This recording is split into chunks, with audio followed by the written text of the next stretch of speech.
What's good, everybody? My name is Brooks and welcome back to MUFC MPB here on YouTube. Today is Friday the 20th of October, and of course I'd say over the past couple of days there's been a lot of news surrounding Manchester United players coming back. Some more news on Jadon Sancho, the potential takeover or part takeover from Sir Jim Ratcliffe, and what he's going to be doing as soon as he comes in, or what has been reported.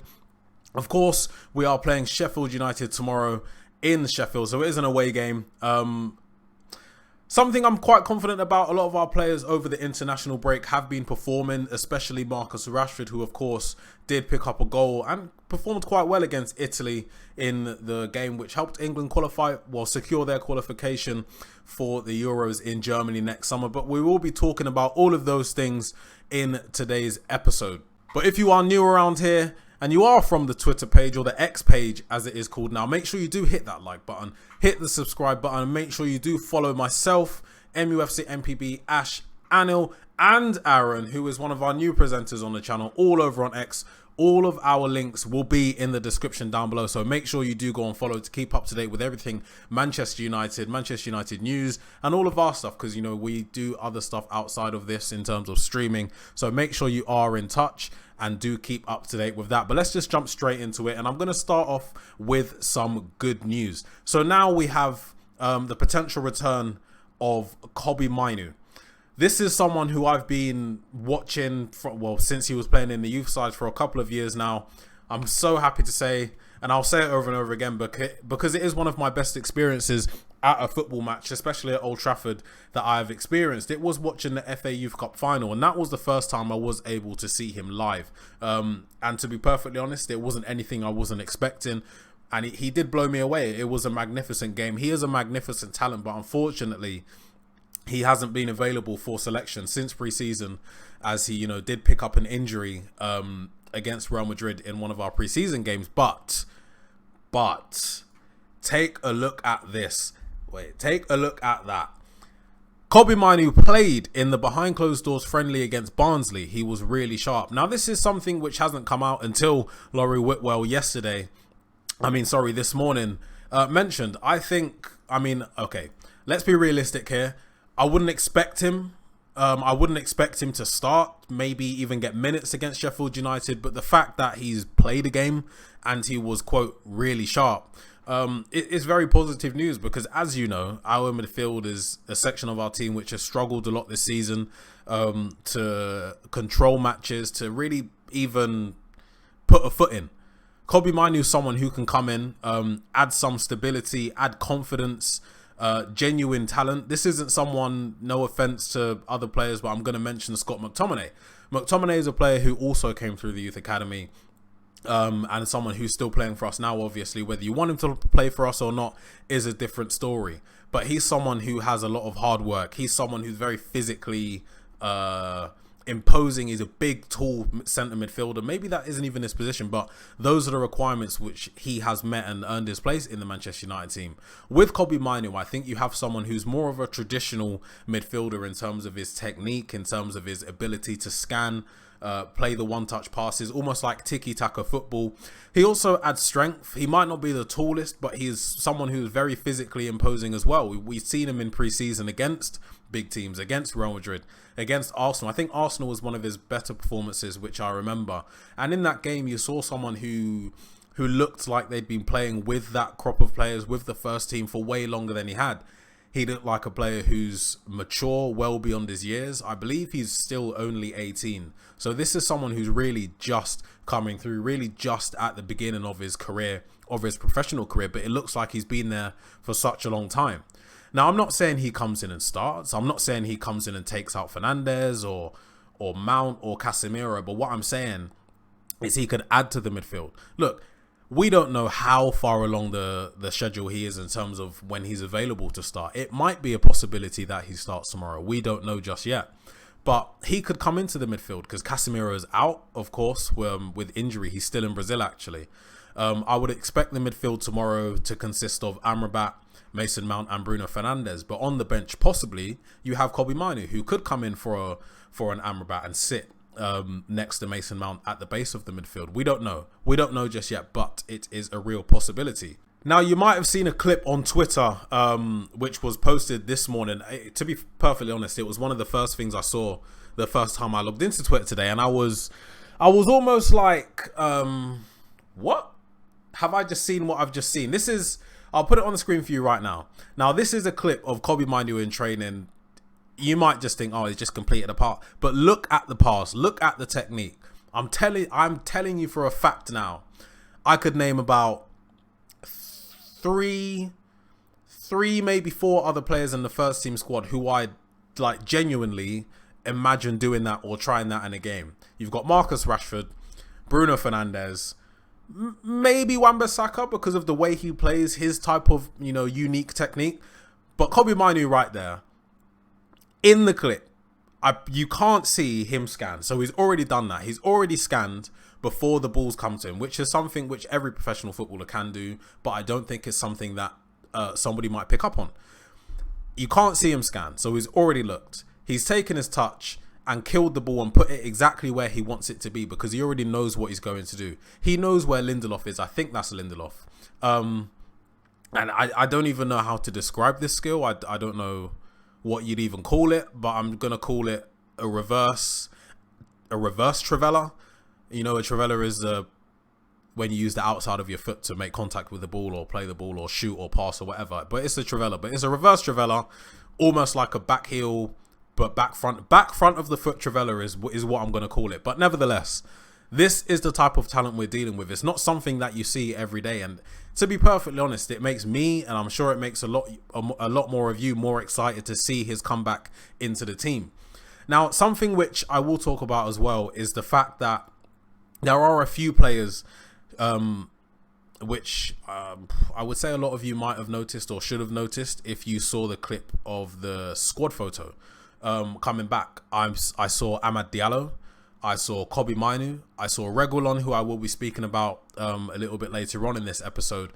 But they all walking fine. I know walking fine doesn't mean you can play, but the lack of crutches, the lack of strapping, the lack of any sort of aid to help your development, it wasn't there. So I'm happy we're getting a good few of our players back in the coming weeks.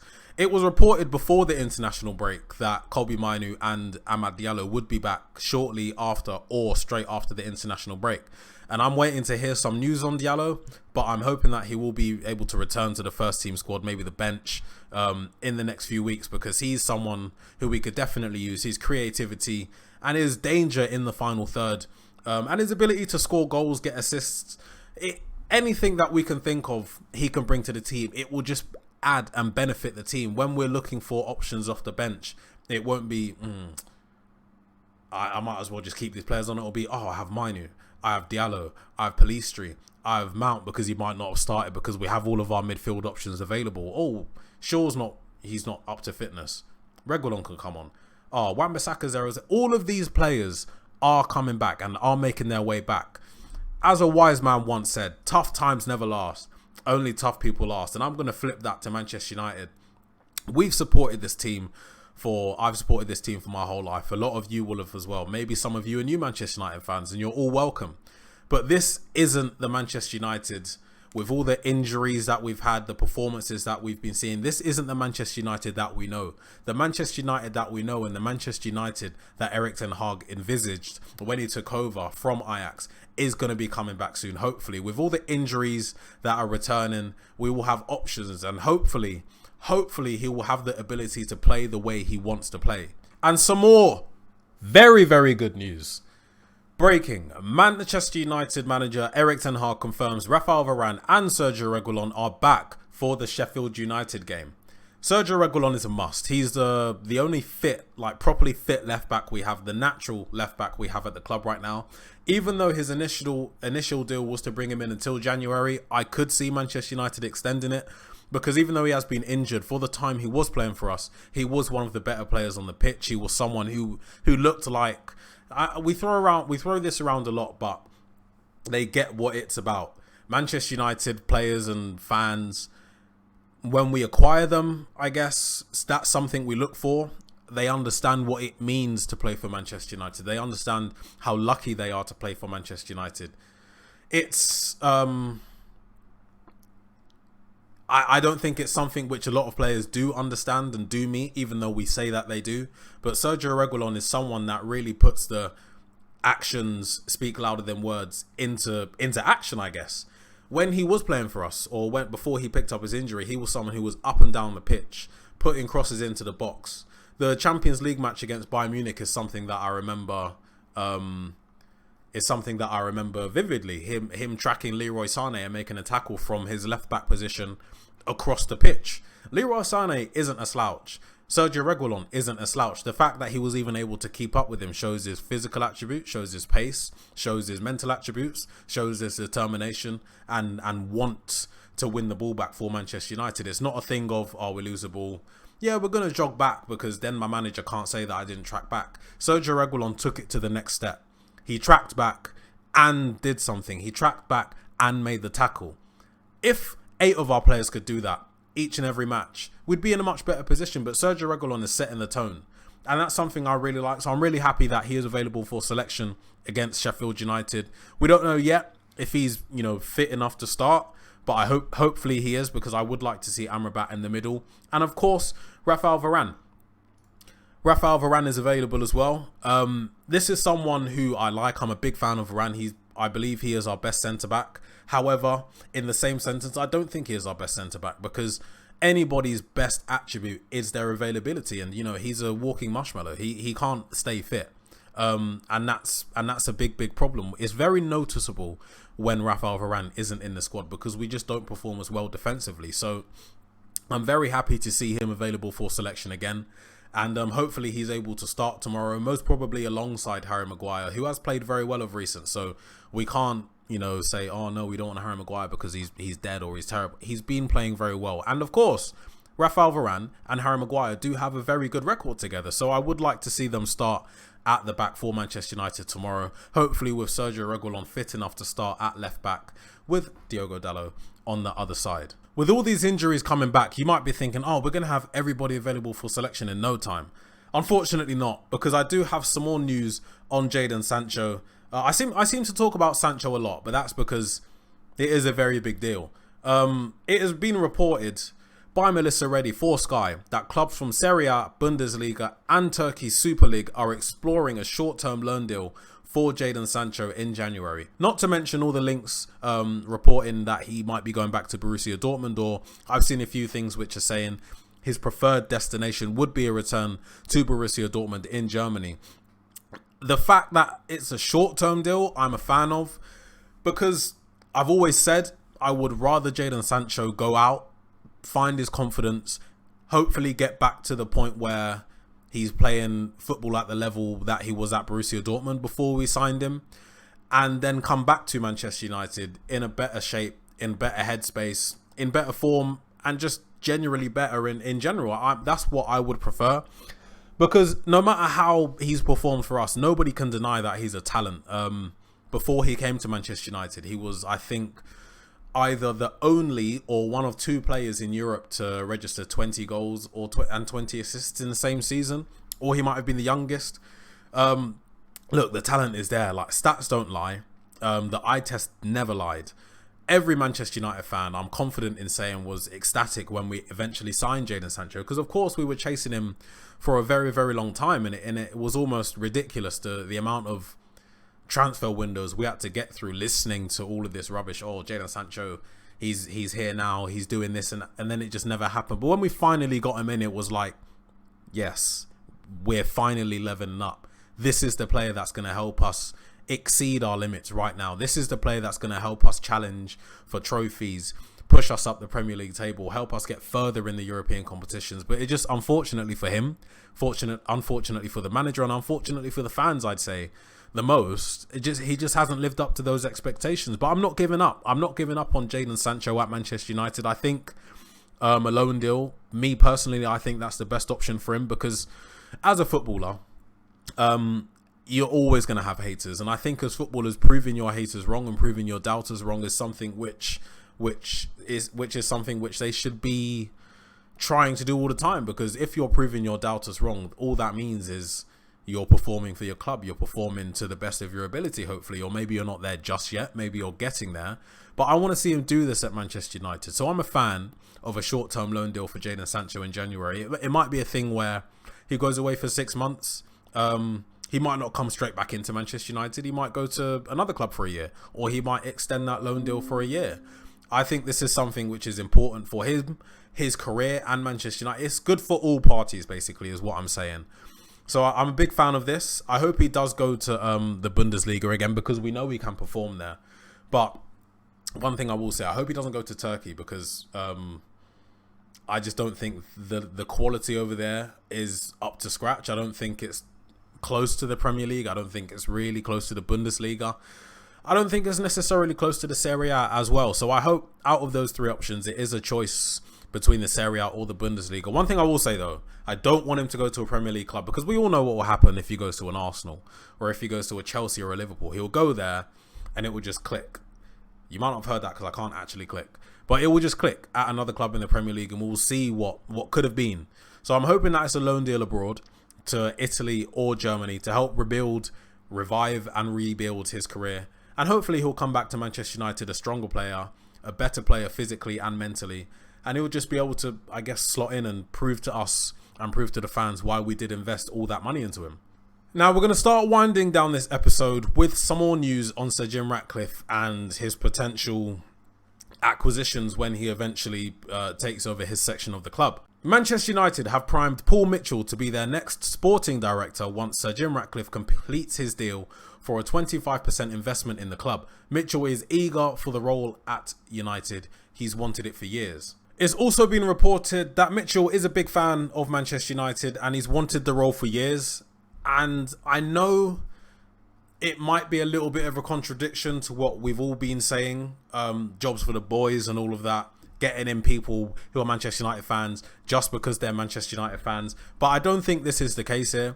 You have to remember how big Manchester United is, and your favourite footballer who plays for a direct rival might be a fan of Manchester United. You don't know. Paul Mitchell is someone who we've been speaking about for a good few years now. And of course, he's never been signed or never been given the job because it just wasn't the intentions of the Glazers to get in a sporting director or a director of football. He's been at Monaco. He was also linked to Liverpool, I believe, to take over from Edwards, who left recently. But that never happened. Paul Mitchell is someone that has a lot of respect in the football world in regards to his positions and his type of role at clubs. I think this is someone who can come into Manchester United and work directly with Erik ten Hag to improve everything, all the aspects around his role, to make Erik ten Hag's role a bit easier, to help him focus on the football side in terms of what goes on the pitch a bit more. He's someone who can take the workload off Erik ten Hag basically and put his own expertise in to help him with recruitment, to sign. You know, we might not be signing world-class players right now, but he might find someone who might help identify someone who, yeah, in 2 years they might be world-class. Let's go and get him now. Look at what Brighton have been doing. He's someone who can come in and I guess help us get to what we want Brighton to be. Not we don't want to be as good as Brighton, but we want to be the club that can, yeah, there's a kid in South America or in Sao Paulo. He's playing very well. We can get him for 1.2 million now. Let's do it.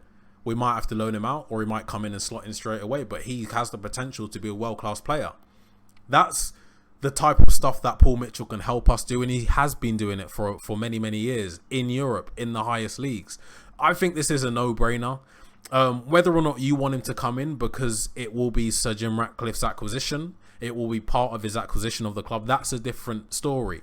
But the fact of the matter is now, it is looking like Sir Jim Ratcliffe is the one that's going to come in. Yes, the Glazers will still be here, and that's nothing that anybody wants, or that's something that I definitely don't want. But it's a reality we have to accept. And I'm always someone that tries to look at both sides, I guess, be the devil's advocate. In this situation here, yeah, I support Manchester United. I love Manchester United. I die for Manchester United. I really don't want to see Sir Jim Ratcliffe come in because I understand what could have been with Qatar. But when Sir Jim Ratcliffe does come in, we have to look at the bright side and be like, okay, we know the Glazers are still here, but there is going to be a contract, or there should be a contract in place which will eventually see the Glazers leave. I know it's going to be a bit rubbish. You know, you go to the ground and Avram and Joe are still there in their roles and they still have the majority of the ownership. But in 2 years' time or 3 years' time, we better see that decrease. We better see eventually a space where Sir Jim Ratcliffe is the only person in charge. There's no more Glazers. Paul Mitchell's there. We have other investors as well, because we know Sir Jim Ratcliffe doesn't have as much money as the Qataris. We know Ineos doesn't have as much. Nobody would have as much money as the Qataris, basically. And I would hope that Sir Jim Ratcliffe isn't the only investor. I hope that he has other companies investing money into Manchester United as well, to kind of make this a lot easier for everybody involved. But these are the bright sides we have to look at. Paul Mitchell hopefully will be coming in, and with the acquisition of Paul Mitchell, we will just see an improvement. It will just be an improvement. It will be a breath of fresh air and something which we've been wanting for years. A lot of people wanted Paul Mitchell and have been wanting Mitchell for many years. Let's not sit back and pretend, or step back and think, oh, why is Paul Mitchell coming in? Just because Sir Jim Ratcliffe is coming in, it shouldn't change the fact that Paul Mitchell is one of the best in class, and he will come in and help Manchester United. It shouldn't change that, and it won't change that. So to be honest, let's just hope that if he does come in, he does live up to expectations, and we can all, I guess, breathe a sigh of relief, and actually watch Manchester United without thinking, oh, we just won, but we all know something's going to happen tomorrow. I just want my peace back. I want my peace back. I'm kind of sick and tired of all of these stories, and the Qataris are in or out. I believe they're definitely out now, and I also believe that they'll probably go and acquire another Premier League club and take them to the top, as they would have taken us back to the top. I believe that will all happen, but with Paul Mitchell and the eventual full ownership for Sir Jim Ratcliffe, we can all hope, and we should all hope and pray that it does go well and it does take us in the right direction, because of course, yeah, we're all Manchester United fans. We should all want Manchester United to be back at the top. So whoever takes over, hopefully, really hopefully, they have Manchester United's best interests at heart. That's all I can really say on that matter. But we will just be moving on to the final segment of this episode. It is going to be a little bit of fun, so you will have to get down in the comments down below to let me know your thoughts on the questions that I'm about to ask. Now, this is a question from the big man himself, MUFC MPB. Should Scott McTominay start against Sheffield United tomorrow? Now, of course, we've just come back from an international break, and for some reason, I couldn't tell you the reason because I don't know McTominay himself, but he performs for Scotland. He had a disallowed, for whatever reason, it shouldn't have been disallowed. Magnificent. It was, when I saw the free kick that McTominay took against Spain, I was like, excuse me? Where's this Scott McTominay for Manchester United? I think it's Scott McGullet for Scotland, because he's scoring, he's involved in a lot of the attacking play, he's just looks way more confident. And that means he's in form. He comes back from the international break in good form. Should he play for Manchester? Should he start for Manchester United tomorrow against Sheffield United? It's a possibility, because Casemiro isn't here. He's still back in Brazil, but I guess tending a little bit of a knock. Amrabat is available. However, it was reported that he picked up a little bit of an injury, so maybe he might not be fit enough to start. It might mean, we don't know what the midfield three might be. It could be Mason Mount, McTominay and Bruno. It could be Minu, Mount and Bruno. It could be Minu, McTominay and Bruno. It could be anyone. It could be any of those guys. But do you think Scott McTominay should start tomorrow? And while you think about that, you can also think about something else. What do you think the score prediction is going to be? Because it is at Bramall Lane. Yes, our away record isn't that good. I guess admittedly against the big teams. But you're a Premier League side, and we have to show them respect. We have to understand, look, they're playing in the Premier League, which means they're one of the top 20 sides in the country. Sheffield United, I do think will win. I think it will be a relatively comfortable win. My score prediction is probably, I don't think we'll keep a clean sheet, admittedly. But I think it will be a 3-1 or maybe a 4-1. Bruno's in form. Rashford's in form. McTominay's in form. Højlund is in form. Mason Mount is playing some good football. Harry Maguire's in form was, look, a lot of players right now are in form, whether or not it was from the last game we played before the international break or it was from the international break. We have a lot of in-form players, and I don't think that's something that should be slept on. So I'm going to go with a 3-1 victory for Manchester United tomorrow against Sheffield United at Bramall Lane. Let me know what you think in the comment section down below. But I will say one more time, if you haven't already, make sure you hit that subscribe button, because we are so close to 2,000 subscribers, which is very, very good. I'm very happy with that, and I'll say thank you to all of you guys who have been watching and subscribing recently. If you haven't already, make sure you hit a like on the video. Make sure you do follow MUFC MPB over on X, or Twitter as it was formerly called. Make sure you do follow myself, Ash, Anil and Aaron on the platform as well. We are all the presenters on this channel. All of our links will be in the description down below, so make sure you do go and give us a follow. So I will see you guys for my next episode, which I believe is on Sunday. Hope you guys have a good weekend. GGMU, we have to win. We have to keep up the winning form. And I really do hope that we, kind of slaughter Sheffield United tomorrow. Goodbye.